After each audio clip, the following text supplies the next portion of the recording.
Pozdrav, ovo je moj video unboxing Lenovo A3500 tableta 7-inčnog sa četverojezgrenim procesorom, 1 GB radne memorije, 8 GB storagea od kojih je 5 GB dostupno korisniku.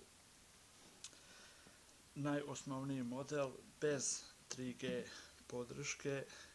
Napredniji model istog ima 3G i 4G podršku. Kao što vidite, sve strane kutije, šturo je, nema puno informacija. Trgamo ambalažu. Pošto jednom rukom držim mobitel kojim snimam, a drugom otvaram, malo je sporije. Da vidimo, zaštitna traka je već oštećena, da vidimo. Nije baš tako zgodno za otvoriti, ali mora tako ići. Morat ću potražiti nožić.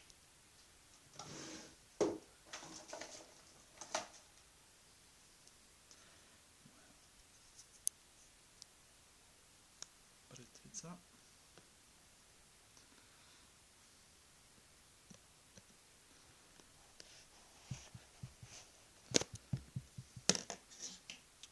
Prorezana je trakica.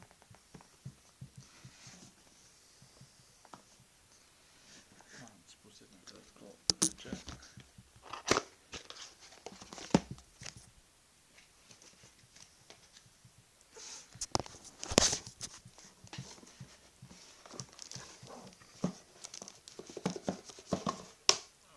Tablet iz kutije, kao što sam rekao, 7 inča.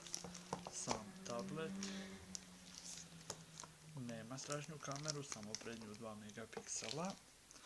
Da vidimo šta još dolazi u kutiji. Znači, u kutiji imamo njegov USB punjač, USB na mikro USB kabel, korisničke upute, znači točan model je A750FL, četverojezgreni A7 procesor,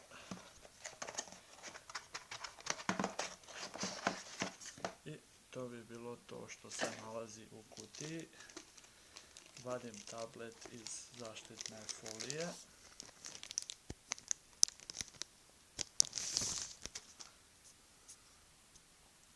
Lijep, elegantan crn tablet. Poleđina tableta, kao što vidite natpis Lenovo, serijski kod i ostalo. Sa gornje strane imamo utor za slušalice i mikro USB konektor.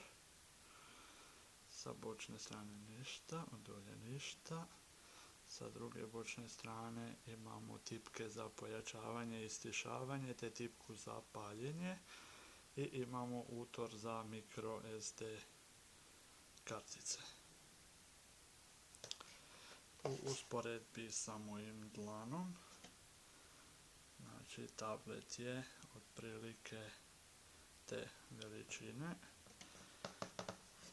Držati ga se može jednom rukom, ali nije baš za koristiti jednom rukom. To bi bilo više manje to. Više recenzija, unboxinga i sličnih videa stiže uskoro.